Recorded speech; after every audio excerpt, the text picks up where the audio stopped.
Welcome to the shop. Today we're going to talk about this Eflite Viper. As you can see, it's a bit worse for wear. So my friend Ryan, it's his plane, learned to fly EDFs with this. And after beating the tar out of it for a little bit, instead of buying a new one, he wants to just swap all these parts over to the other one. So that's what we're going to do in this video. I'm going to go through the details of taking out the servos, retracts, rerunning all the wires, as well as, if you've seen some of my other videos, I do some modifications with adding weight, adding structure to the nose from here all the way up to the nose as far as I can, so it doesn't break as easy when you do a cartwheel. Oh! So, going to go through that whole process. If you have any questions, leave a comment. If you like what I'm doing, like, subscribe, all the cool stuff. Makes me feel good about doing these videos. Stick around. One of the things I think is wise to do, and that is document which servos go where. Because as you pull all this stuff out and you have a big pile of everything, you want to make sure that you're putting in. Hey, take special note of how I labeled that. I screwed up. Thank goodness I had this video to help me on that rebuild. In the right servos for the flaps and ailerons and so on and so forth. Also, some of the servos could be reverse servos. I know the ones in the elevator are. So in this process, I think documenting, how everything looks, how everything's been routed before, it just helps you then to go back and take a look at those pictures or video. It helps to ensure that when you reassemble everything, it's going to look good. So just one of those things that I do when I'm doing these kind of projects. What I'm going to do here is, because I want to keep obviously the control arm and the ball joint, kind of all those pieces together. So I'm going to unscrew all of these and then remove these. By the way, these are all, got to get all these clips off, all the tape off. These are glued in. So we're going to use our handy dandy little pry bar and get underneath and loosen that glue and pop these off, then clean off the glue. But making sure that the labels stay on. If they pop off, we'll just redo it. But slow process just to make sure we're getting everything off nice and clean. So we got to rip these out of here. Best way to do it, I have found, if you want to keep the wing intact, put down a credit card or some piece of material so your foam won't get all smashed up. If you don't care about it, then a couple ways to do it. Grab the horn and pull a little bit, just loosen up the glue, and then shove this under, or you can work your way around the sides as well. Don't pull too hard. I mean, doesn't matter with this particular case because we're getting rid of everything, but if you want to save the wing, be a little careful. In this case, we're just ripping things apart and then grabbing those wires.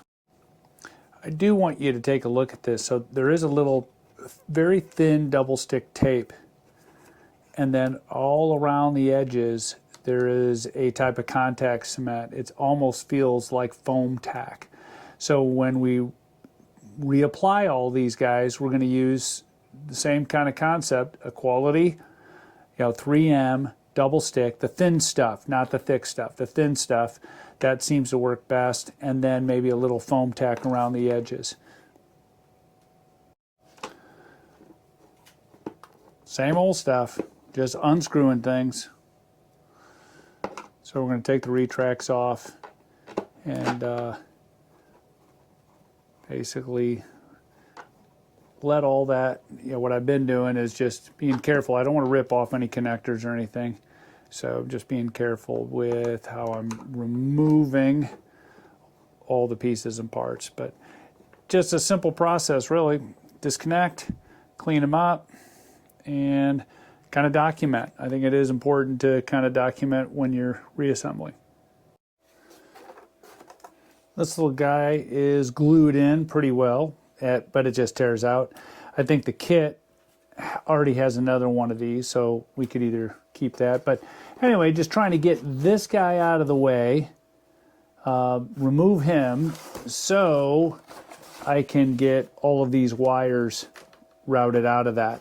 Because right now that ESC is kind of causing a little blockage through there. But anyway, pretty simple so far. Just continue to tear down.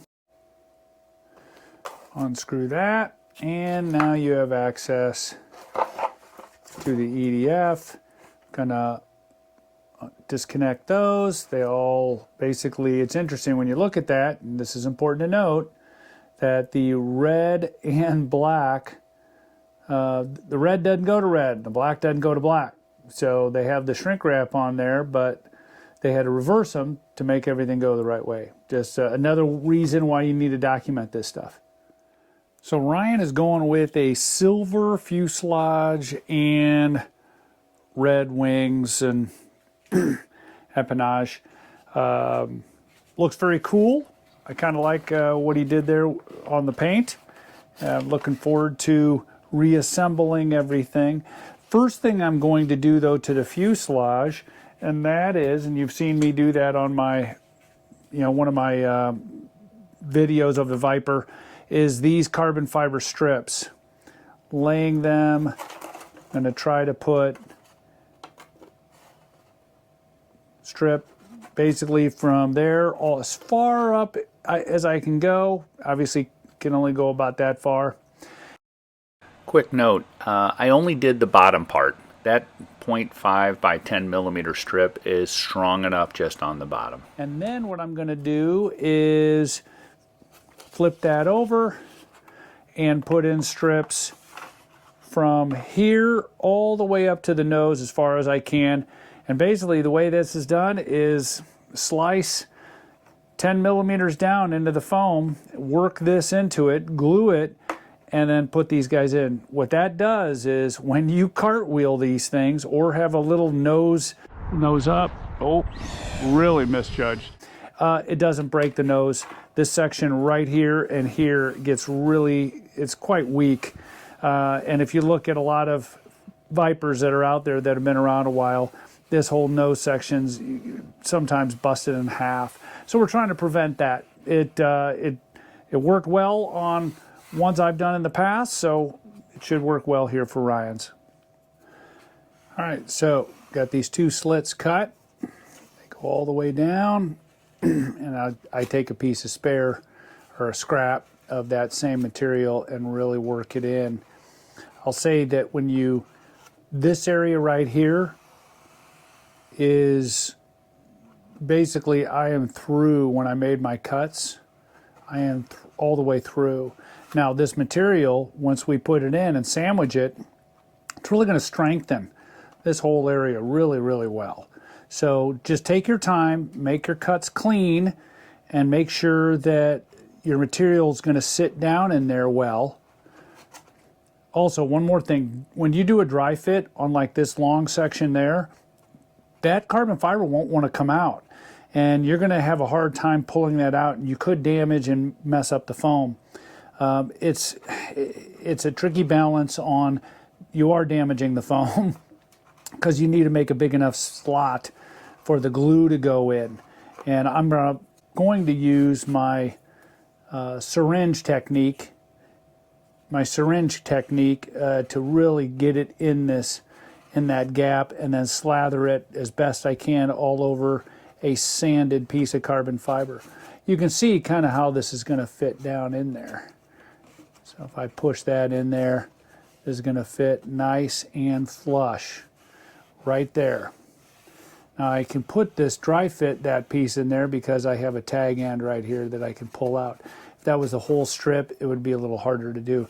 But it's important to make sure it all fits, because you don't want this sticking out 1/8 of an inch. That looks ugly, then, well, I don't know, it just looks ugly. Don't do that.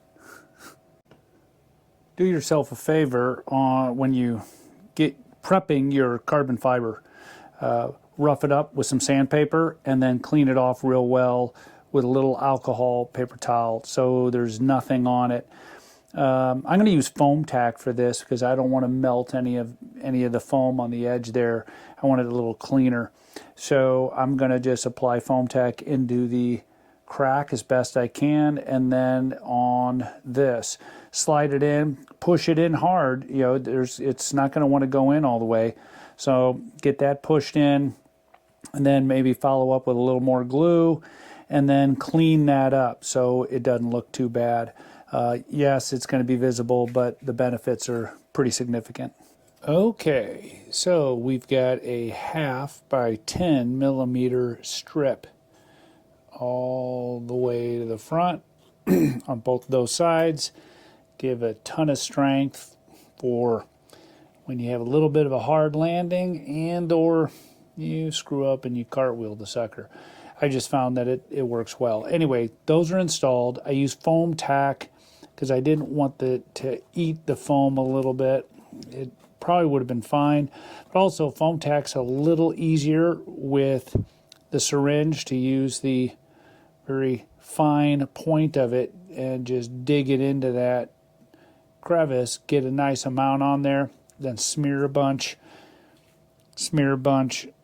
onto there, and slide it in, and you're good. Work it in so it's all the way a little below the surface, and that's it. Now we're just going to let it set up. Just installed the elevator servo, one of those, labeled it properly, put it in the right spot, had some nice 3M VHB tape, which is thin, and it is awesome stuff. Use a little foam tack around the edge, and then use a little wooden pick to get the wires just right. So that's all in there. Going to do the left side and keep on moving. All right, tail section is complete. We've got all the servos connected, all the wiring done. I'm going to test it to make sure that the servos are all working properly. Everything looks good. Motor's in, ESC is in. We've routed everything up front. And next step is to work on the wing and work on that separate. Then basically final assembly. Working on the wing now. It is definitely a little bit more to it, right? You've got a lot more servos, you've got the retracts, you have a lot of the wiring to mess with as far as routing. So it's going to take a little bit more time. These particular, trying to think, control surface, I'm drawing a blank right now. Anyway, control horns, they have to be glued in. So we're going to glue those ones in. Maybe do a little bit more, but just let those, set overnight, and then tomorrow we'll get back on it. Well, it's all put together, and obviously gone through and tested some of the things. I would say before you put in everything, as far as glue in these little tabs that kind of hold the cables down. I'm going to put tape, some Blenderm over that section there, but make sure you're testing some stuff to make sure that everything looks good, works well before you lock it all down. So just a friendly reminder. All right, so now the wing is no fancy tricks. Just getting in the right servo, gluing it in, getting a new control horn because the one that was in there was broken. Just getting everything all resituated. The lines run pretty simple. And just got to fish them through a little bit. Fish them through, put down some of that shelf liner stuff. Next step is basically locking everything down, getting the wing on, getting all the wires through there, hooking them into the receiver, and doing a final test. Last part is just do a little testing, make sure the landing gear goes up and down and doesn't interfere with that little plastic chunk.